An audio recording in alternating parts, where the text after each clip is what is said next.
Hello students, in this video we are talking about a story, a fable by the title The Old Tiger and the Traveler from the Hitopadesha, translated by Arthur W. Ryder.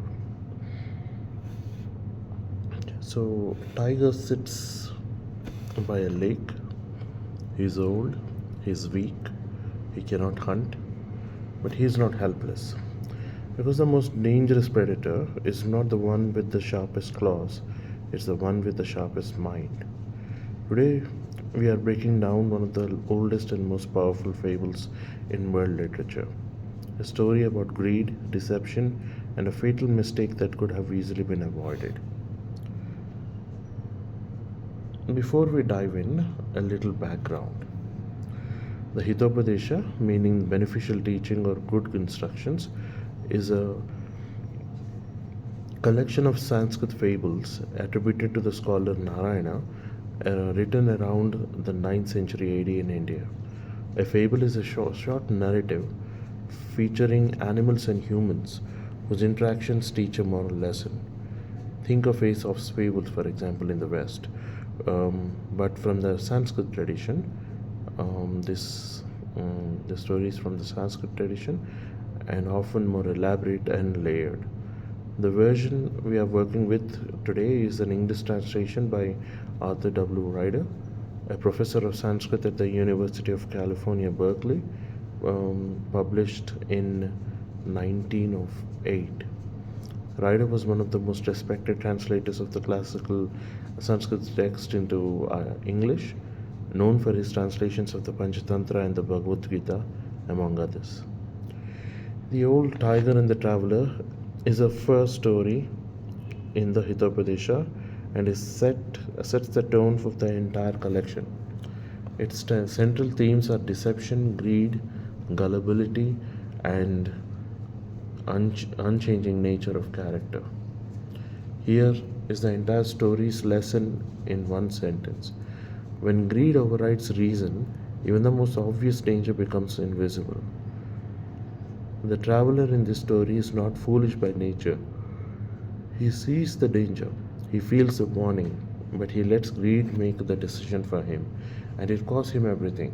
This is the trap. It is as relevant today as it was 12 centuries ago. Deep in a perilous forest lives an old tiger. Age has caught up with him, his claws are worn, his teeth are blunt, and he has no longer the strength to chase prey. But he has something else, the cunning. The tiger devises a plan. He takes a ceremonial bath, a ritual of purification. He sits calmly by the marshy lake, holding the blade of holy grass in one paw and the glittering gold bracelet in the other. He adopts the appearance of a reformed, pious ascetic, a holy man who has renounced violence, and he begins to call out to passing travelers, offering the bracelet as a gift. This is the setup. Everything about the scene is designed to signal safety: the ritual bath, the holy grass, the generous offer, the frail old body. The tiger has turned his weakness, old age, into a weapon or a part of a costume that he wears to deceive. A traveler passing through the forest spots the gleam of gold. He stops, and immediately two things happen inside him at the same time. His common sense says, "This is the tiger, stay away." His greed says, "That is gold, go closer." He does not run. Instead, he asks the tiger a cautious question: "How can a creature like you be trusted?" The tiger was ready for this. He launches into a carefully rehearsed speech. In his youth, he admits he was a terrible killer, but a holy man changed his life.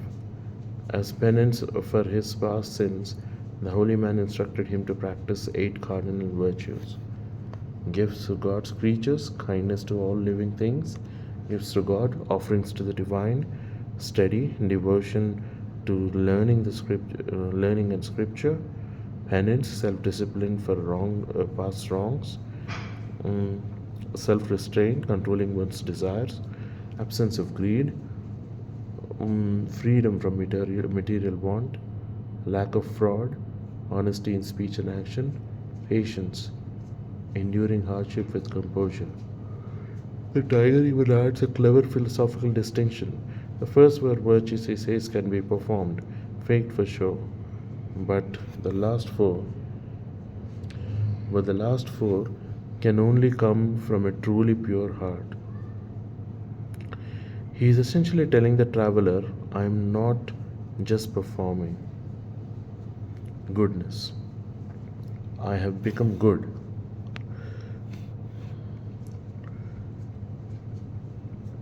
The speech works. The traveler's fear is overcome, not because the tiger was truly convincing, but because the greed was stronger than the doubt. The tiger instructs him to wade into the lake to receive his blessings and collect the bracelet. The traveler enters the water. The lake is a hidden marshy patch. He sinks into the deep, clinging mud, trapped, helpless, unable to move. The tiger drops the act instantly. He moves towards the traveler, offering to help, pull him free, and as he gets closer, he pounces. In his final moments, the traveler feels something worse than fear. He feels regret. A beast is always a beast, and my greed for gold overtook my thinking. If I had not become greedy, I would have been alive today. But it's too late. The tiger kills and eats the traveler and is satisfied that he secured a full meal without the effort of a hunt. Let's pull back and look at the big themes: greed and self destruction. The traveler is not forced into danger, he walks in voluntarily. His greed does not just cloud his judgment, it replaces it entirely. The gold bracelet is the bait, but greed is the real trap. Deception and false appearances. The tiger does not use physical force to capture his victim. He uses performance, religion, ritual, and the language of virtue to make himself appear safe. The story warns us that the danger often wears the respectable guise. The unchanging nature of character. The traveler's dying thought is that a beast is always a beast. No matter how convincingly the tiger performed affirmation, his nature did not change. This is one of the Hitopadesha's core teaching. True character is revealed by action, not words. The traveler's reason was working correctly. He questioned the tiger, he hesitated, but desire overrode reason at every step. The story maps exactly how temptation works. It doesn't eliminate good judgment, it simply makes us ignore it. The moral is a fable of this fable is clearly stated. Do not let greed override your better judgment and do not trust appearances, especially when something seems too good to be true. This story was written over 1,000 years ago, but think about how recognizable it still is. Every scam, online or otherwise, follows the same structure as the tiger's plan: an attractive offer, a reassuring performance, an invitation to step into the trap, and by the time the victim realizes it, it is too late. The Hitopadesha was written as a guide for young princes learning to govern wisely, but its, its lessons apply to every human being who has ever let desire override reason, which is all of us at some point. One final thing worth noting for your studies. The version of the story we read today was translated by Arthur W. Ryder in 1908, a Harvard and Berkeley scholar who dedicated his career to making classical Sanskrit literature accessible to English readers. Translation is never neutral. Every translator makes choices about language, tone, and emphasis. Ryder's translations are admired for their readability and faithfulness to the originals, but it's worth remembering, as with all translated texts, that what we are reading is an interpretation as well as translation. When studying literature, always consider who translated it, when, and of for what audience. So a cunning try. This, if we summarize the story, this fable in one line, a cunning tiger disguises himself as a holy man to lure a greedy traveler to his death, proving that greed destroys reason and that true character cannot be faked. Hitopadesha. The key terms that you need to remember when preparing for this story. Hitopadesha literally means beneficial teachings. A Sanskrit collection of fables uh, dated to the 9th century. Fable, a narrative using animals and humans to illustrate a moral truth. Ascetic, a person who practices severe discipline, often for religious reasons. Cardinal virtues, the eight cardinal virtues.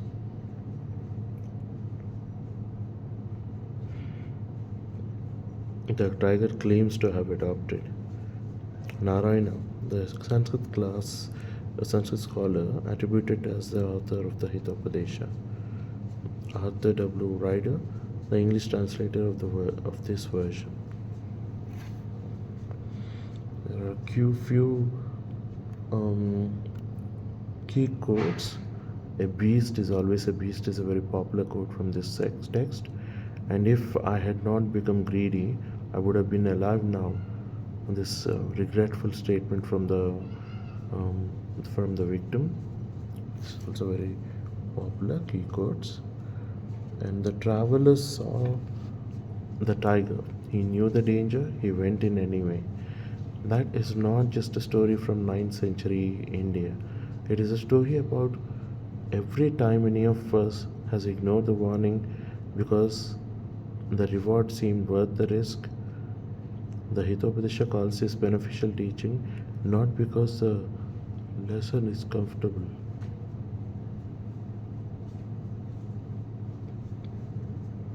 but because it is necessary.